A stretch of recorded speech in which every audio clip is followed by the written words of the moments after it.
All right. First, I want to address the term that I use, going somewhere. I'm not really going anywhere. Well, I use that term because it's easier to understand that I'm not here or there versus here. So, a lot of times I use the term I'm going somewhere, or I went somewhere. I utilize that because it's not in the physical. So, I kind of just want to break this down because I'm sure there are more people out there that probably haven't had many experiences than there are those who have more experiences, or more frequent experiences. So we'll start there. Um, a couple different states, and I've gone through this a couple times, but I want to go through it again because sometimes people miss out on it, or you need to hear it a couple times before you really get the gist of it, or maybe the way that I explain it at certain times might be a little bit better to understand for your purposes. Okay.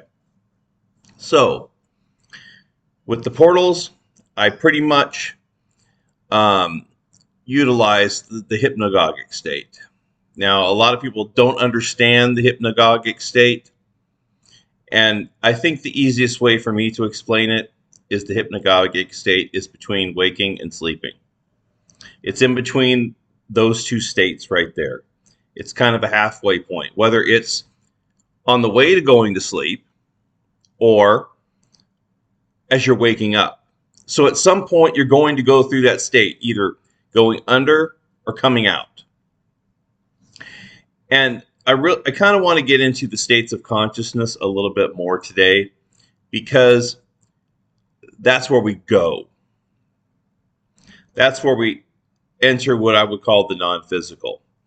Now, a lot of times people will say, well, I've never had experiences like that. I really don't know if I understand it. And I don't have, yes, you do, because you experience it every night when you go to sleep. Now, whether you remember your dreams or not, you're still entering that state. A lot of times people really want to remember their dreams, and they say, well, I just can't remember them anymore. Well, you can. And I went through that a long time ago. And what you do is you have to keep telling yourself, like before you go to sleep, I want to remember my dreams. And then anything, if you wake up in the middle of the night to go to the bathroom, or you just wake up, write down anything you remember immediately. Have a pen and a piece of paper next to your bed and write it down. What that will do is that will get your consciousness aware that you want to be aware of the dreams. Okay? That's how you'll start. And every time, what I used to do is years ago, I used to sleep with the book next to my bed. It was my journal with a flashlight and then a pen or pencil. Then I'd wake up in the middle of the night, maybe after one or two dreams, and I'd write down some key words. And those key words would remind me what the dream was about or remember that I had it. Okay? So what I would do is I would do that all the time. And maybe I just wake up in the morning and remember six dreams and just write. First, before I even did anything, I would jot down those key words before I started writing those dreams down, because otherwise you'll forget some. And then you can do that. Now, personally, I don't find any value in dreams. I think they're filtered crap that we're getting through the subconsciousness. But even though I couldn't use them for that, I wasn't using them for information. What I was using them is for a gateway into the astral at the time. But it also ended up being a gateway into the portals. So it served its purpose. And what it also did was it also allowed me to become aware. It allowed me to have the ability to become lucid within those states. And that's a very, very, very, very important term that you need to really drive home. Lucidity, awareness. Okay? In the dream state, you will understand once you start remembering. And it's good to know these activities. It's good to know that you're having these because you have a certain amount of awareness of the situation. And then you build upon that to become lucid within it. So what I was doing is I was using that as a gateway. That was my connection. Once I became aware I was in a dream or lucid within that state, that dream state, okay?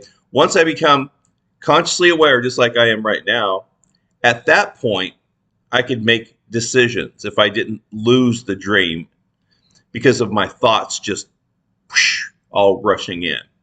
What I did was I could decide, okay, do I want to, number one, work within that dream?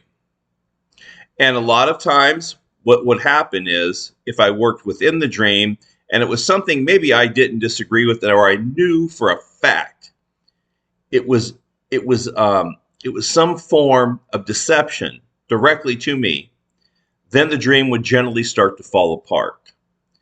The images in it or the characters in there would just start to turn into maybe geometric forms or whatever, and then just start to crumble and fall apart. And so at that point, the thing will kind of take its route and go away, and you'll wake, and you just open your eyes, you're awake. Or you can do the want to have an out of body experience if you decide you want to go in the astral, or you can work within that dream and determine how far do you want it to go. Now, if it's a dream that has some productivity within it that you could utilize, then I would say work within it. And that's how I dealt with a lot of those, what I call the dark ones. Within that state is where we had our encounters. That's where they would kind of set a dreadful type of scenario and put me in it. And then at that point, I would have to react and then work my way out of it. And I did that many times, and I got really good at it. And what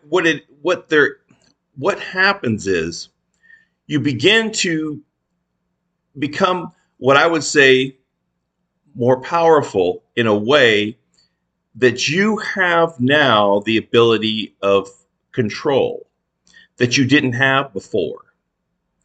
Now you have a control within this other state that you just were like watching a movie before, but now you've jumped into the movie, into that enactment, and you can either force change or play it out or however you want to do it.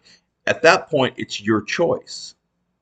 So it empowers you in a way that allows you to not only be lucid or conscious within there, but allows you to force control of it at some point.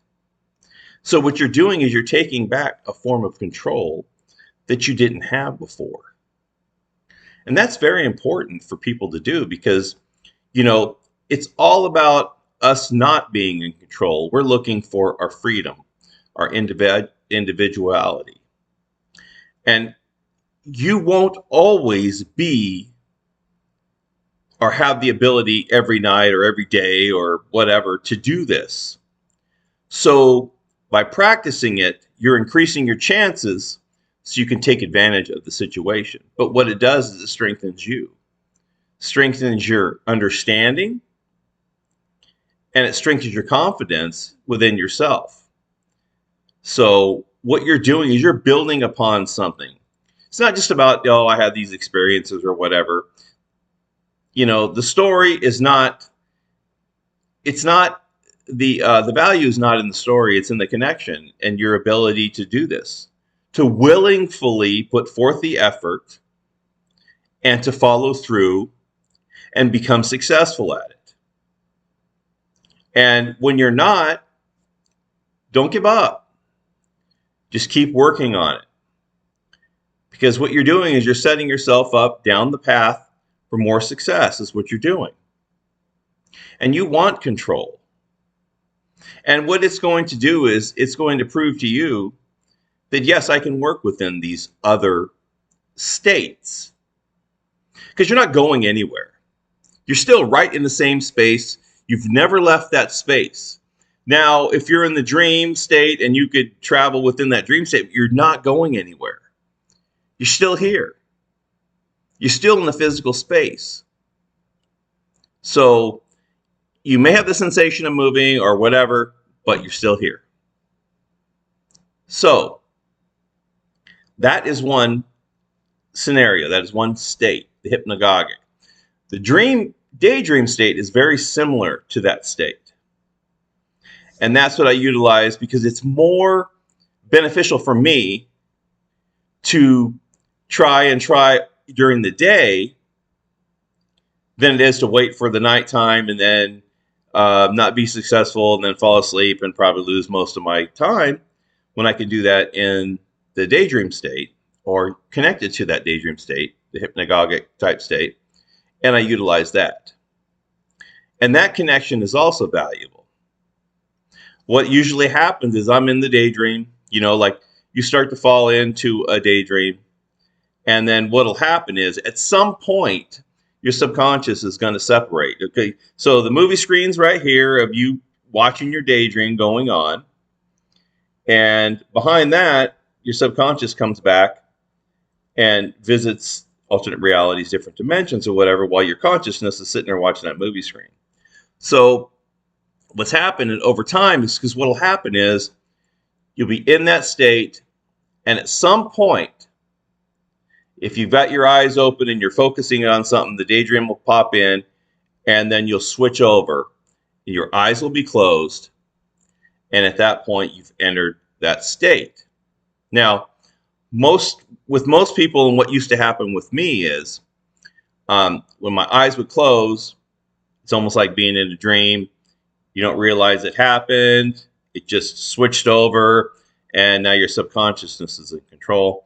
But what happened with me is I was able to catch it, and when my eyes closed, I immediately become conscious. So I knew what was happening. I knew my eyes were closed, but I was fully conscious. At that point, I was lucid.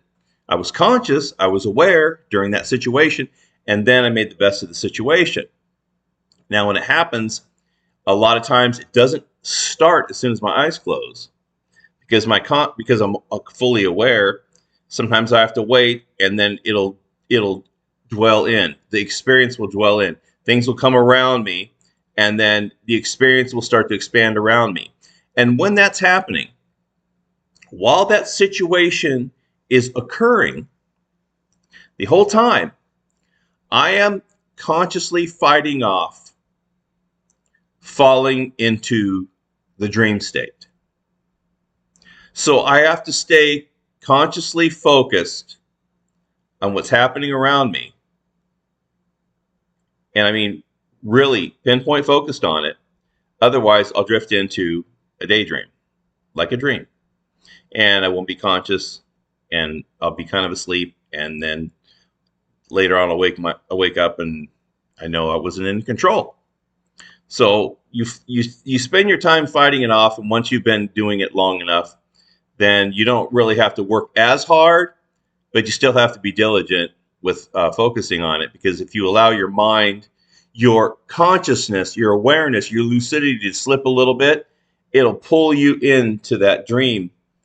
And then you just won't have control anymore, control of your thoughts or your lucidity. So it's kind of like there's all these things trying to pull you back into that state, that other state, the non-awareness state. And you want to stay in the awareness state. So you're trying to, ward off all the things in your awareness state because they're trying to pull you in all these directions. And that's what you're fighting, to stay in the non-physical awareness. And I do that quite often. So that's where, for me, it's the most comfortable situation because it doesn't take very long for me to enter that situation, and I don't have to wait for nighttime or if I fall asleep or that sort of thing. That's why I utilize that the most. Some people prefer meditation, and if they can enter states like that's great. There isn't any specific state that you need to enter. It might be different for other people. I don't know. I can only speak from my personal perspective. I can't speak from other people's perspectives or ideas or through their experiences. So what I can do is only tell you, utilize what works best for you. If you do it like I do and it works for you, great. If that doesn't work for you, then try other ways to get there. Because what I didn't know how to do it. I just caught this while I was driving home on this long drive that I had, and I would not recommend doing this while driving because you don't want to lose any conscious state. But at the time, I was sitting. I was sitting in traffic for long amounts of time, and I got to the point where I realized what was going on, and I said, I'm not going to do it anymore like that. I have to do it at home in a room, and where I'm not, I'm not relying on what's going on, because I think that's part of the reason why I began to really hyper focus on what was going on. And I realized I couldn't lose consciousness because of my situation. I'm sitting in that. I can't let my foot off the brake. I can't do this. I can't do that. There was a lot of things. So I think in a way it kind of pressured me to evolve much quicker and to discover it when I normally probably might not have discovered it.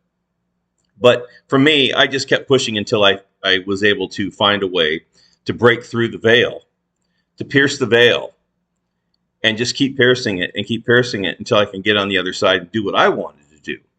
So that's the connection. You're entering another state. And the more you enter it, the better at it you become. You become really good at it at certain points where you're not even trying. I got to the point years ago where if I was on, say, a long drive or something like that, I had to remain completely lucid the whole time that I was driving because I did not want to enter that state while I'm driving. I had to force myself not to daydream or think about anything other than what I was doing. I would turn some music on or whatever, but still you want to drift off. I had to stop all that. I had to put a complete stop to it because there's no way I wanted to take the chance of that happening, because once I became good at it, then it would just kind of like anytime that I would just sort of get a stray thought, maybe I'm typing something on the computer, I get a stray thought, boom, it's right there. Well, it might last a few milliseconds or a second, but there it seemed like a lot longer. But I don't know. I can't afford to become unconscious, physically unconscious during the day or at times, especially if there was something going on. So I had to stop myself from doing that because it became autonomous, automatic. And there are times when it's acceptable, but there are other times when it's just, you can't do it. And it became very frequent. And yeah, I couldn't have that. I had to be in control. And so I took back control of that, and that's kind of what I did. But you have to be mindful of anything that you do, that there's a time and a place for everything. You're studying things, you're doing this, you're doing that, but there's a time and a place for that. I mean, if you want to do something, well, there's always a time and a place for it. And there's always a time and a place where it's probably not beneficial for you. So you have to kind of pick and choose your battles for that. So the daydream state was my go-to. It's been my go-to for a long time because it's the easiest for me to slip in and slip out. Now, would I say the information that I gather from the experiences is one that I find super beneficial? No. It's not that. It's not what I see or what I experience. The experiences, yes, have meaning to them. I mean, at some point, they mean something. But what means more than what I see or hear is the ability to make the connection. The ability to be aware, to be lucid within that other state. So it's a learned process. You become good at it. And once you become good at it, you have to keep practicing it in order to like flex that muscle. It's a memory muscle. Once you start getting back, once you've done it for a while and you stop, you have to get back into, you have to kind of start over a little bit to get that, to work that muscle out. So that's why, you know, when I say the benefit is piercing through the veil and having your consciousness there and being lucid, because that is your form of control. And when I talk about this, that's why it's so important when I put in, made the video, the solution and the plan for us getting out of here, because these types of connections are what you're going to utilize. It doesn't have to be the way that I do it, whether it's through meditation or however you do it. You don't have to do it my way, but these connections, no matter how you get to them, are where the real value is. Because once you become familiar with them, once you become comfortable with them, once you know the reality of them, then you can begin to work within them and do things and feel confident. Yeah, I know what I'm doing. I don't feel fear. I don't feel this because I'm aware of what's going on. I've been here. I know how to get here. I know that I can leave at any time, and I know what I'm going to do. And as you work within that, then you get better and better and better, just like everything else. You do better at whatever you practice. And then you become driven. You start to get ideas. You're working within this non-physical space, and you're like, damn, I never thought of that before. Or, in your daytime when you're at work or you're doing something, you go, hey, I'm going to try this. I just got a cool idea. I'm going to do that because I think that will help, help my performance in this and help me work harder without working harder. Try to find things that you can utilize that will benefit you by multiplying your abilities. Now, I'm not just talking about abilities of only just taking back the energy, but you can figure things out because, you guys, or you women and you men and everybody, your grandmas, your electricians, your astronauts, or whatever, you guys have done, you do every job in the world. And engineers, and it doesn't matter what you do. You've got ideas, and utilize those imaginations, and use your specialties to your benefit in this. I mean, let your mind just wander. Think unconventionally. Really push yourself to come up with something that's like, man, I know this is going to work. And then utilize it. Try it out. Put it to the test. Because when I made those videos to help all of us, the intention was that information is here for you to help yourself, for you to help yourself and help all of us, and for me to help myself and help all of us. But it falls on your shoulders to come up with other ways to really work through this, to make it better, to do the best. The first person who invented the car didn't make the best car in the world, but everybody improved upon it. And they're like, hey, we could do this and we could do this. And as it just kind of got the ball rolling. The first person that ran the 4-minute mile, nobody thought it was possible. Then when it happened, everybody jumped on board, and there was everybody running. There was a lot of people running the 4-minute mile. All it takes is a spark to start the flame.